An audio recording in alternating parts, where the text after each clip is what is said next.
The boxing world was gearing up for a future super middleweight grudge match between Caleb Plant and Jermall Charlo. But Armando Resendiz didn't get the memo. Instead, the Mexican pulled off a massive upset, defeating the 25-1 betting favorite Plant by split decision. Early on, Plant held his own, using his jab and sharp inside hooks to control the pace. Resendiz wore down the former champ with body shots and then opened a cut over Plant's right eye, which shifted the momentum dramatically in the second half of the bout. I'd go right to the Charlo fight, but we got a rematch clause. I'm more than willing to run it right back, said Plant after the loss. I'll regroup with my team and see what's next. I'm not easily discouraged. The loss likely killed off Plant's highly anticipated bout with Charlo, who fulfilled his end of the deal by knocking out Thomas LaManna in the co-main. Charlo, who's only fought twice since 2021, looked sharp in his super middleweight debut. He dropped LaManna in the third and fourth rounds before the ringside doctor stopped it a second into the sixth. Now, Charlo's attention may shift to Resendiz. But you can bet both Charlo and Plant are kicking themselves because their big money showdown just took a significant drop in value. Still, Charlo seems to hold a grudge. I'm not here to bash nobody or talk down on nobody, but Caleb Plant dropped the ball on this one. I still want my lick back. I don't care if he got the belt or not, said Jermall. We can make a belt. They can make a belt. Somebody make a belt. I want my lick back. In the heavyweight division, former unified champion Anthony Joshua will only fight once in 2025 due to recent elbow surgery. But he has his eyes on several big-name opponents. His top target remains Tyson Fury in what would be a massive all-British showdown. The two former two-time champions have danced around a potential bout for years without ever being able to lock something in. After Fury's back-to-back losses to Alexander Usyk last year, that door looked to have slammed shut after the Gypsy King promptly announced his retirement. Though Fury recently teased a comeback, he reiterated on social media just last week that he's happily retired. With Fury's status in flux, as always, Joshua's promoter Eddie Hearn addressed AJ's next move directly, saying, "He'll be good to go in the middle of September. And by then, we will know for sure if Fury is going to return or not. But it will also depend on what happens in the Daniel Dubois versus Usyk fight," said Hearn, adding another wrinkle to the story. "And if none of them are available, we're going to fight someone else."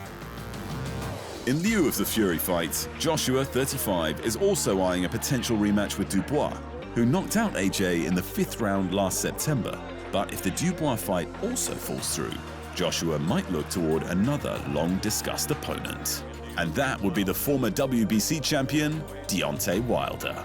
A Joshua Wilder matchup was the fight to make when they were both champions, but talks repeatedly collapsed and they never reached a deal. Moving to the lighter divisions, Ryan Garcia's promoter, Oscar De La Hoya, says King Ryan should take the rest of 2025 off after his shock loss to Ronaldo Romero. But it's a plan that may backfire for Garcia's career. The Golden Boy promoter wants the 26-year-old to heal and get his mind straight before returning in 2026. Given Garcia's recent struggles with mental health and substance abuse, it would appear to be the logical move for Ryan as a person.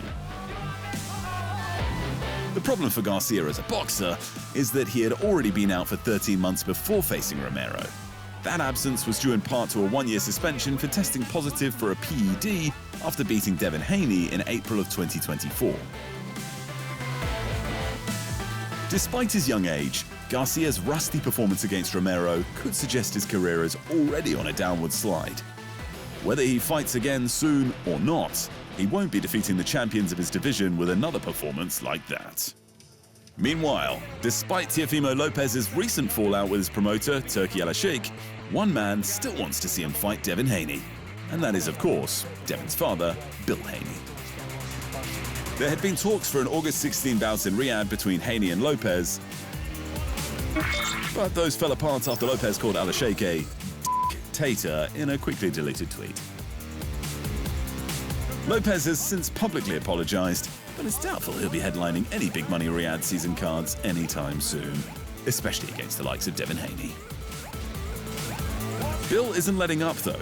And the reason why Bill wants the Lopez fight so much is simple.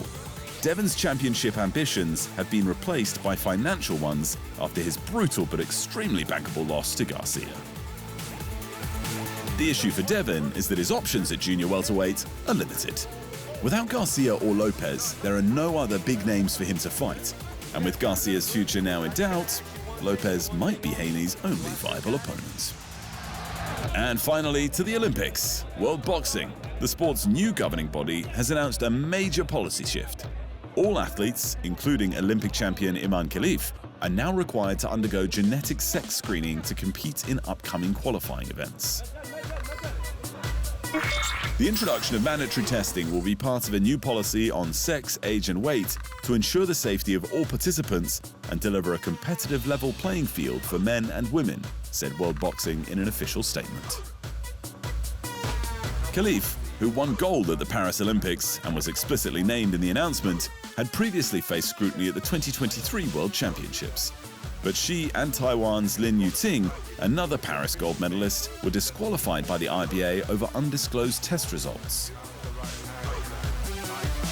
The IOC oversaw the last 2 Olympic boxing tournaments after ousting the IBA for years of corruption. Under previous IOC gender standards, which were based solely on an athlete's passport, both Khelif and Lin were deemed eligible to compete. World Athletics became the first Olympic governing body to mandate chromosome testing and require it once per athlete for women's events. World Boxing is now adopting a similar approach. The move adds fuel to the ongoing global debate ignited by the US President Donald Trump over sex and gender in sports. It marks the latest flashpoint in what is already a tense and deeply divisive issue. It's crazy what they're doing. At UFC on ESPN 68, the main event between Erin Blanchfield and Maycee Barber was scrapped just minutes before showtime. Barber withdrew from the bout due to what the UFC called a last-minute medical issue. At the weigh-ins, Barber came in half a pound heavy and declined to cut the rest, suffering a rumored seizure before walking to the cage. Less than 24 hours later, she posted a vague explanation on social media, offering no specifics. "Not what I had planned for a Sunday post," Barber wrote. "Thank you to everyone for the prayers and support. I owe an apology to the UFC, Mick Maynard, Dana White, Sean Shelby, and Erin Blanchfield. P.S. My life is not messy. This is just a bad hand." Unfortunately for Blanchfield, the women's flyweight champion Valentina Shevchenko was in attendance, seemingly prepared to choose the winner as her next opponent. But with no fight, there was no winner, so she won't be choosing either of them. But following the chaos at UFC on ESPN 68, Shevchenko says a super fight with strawweight champion Zhang Weili is now the most viable option. Weili built up her career. She deserves so much because of her title defenses, said Shevchenko. I feel at this point, she deserves this fight. Everyone deserves it. In actual results from the card, performance bonuses went to Ramiz Brahimaj and Jordan Levitt for putting their opponents all the way to sleep. And Alice Ardelean and Jaena dos Santos became the first women in 8 months to earn Fight of the Night honors.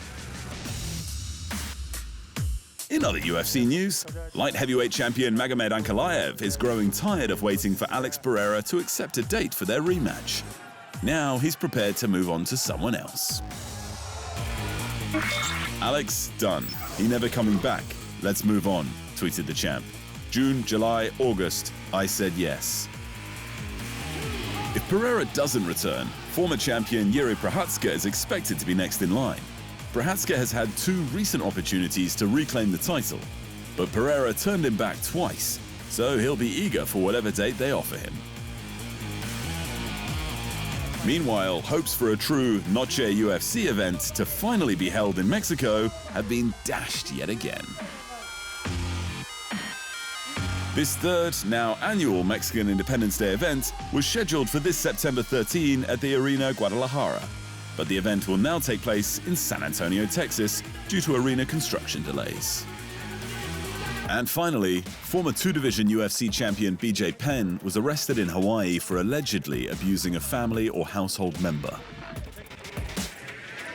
Lately, Penn, 46, has repeatedly claimed that his own family members have been murdered and replaced by imposters. Some speculate that his recent behavior may be linked to long-term brain trauma, and the evidence is clearly pushing in that direction. Thanks for watching. And remember, if you want more fight sports in your life, just hit the subscribe button.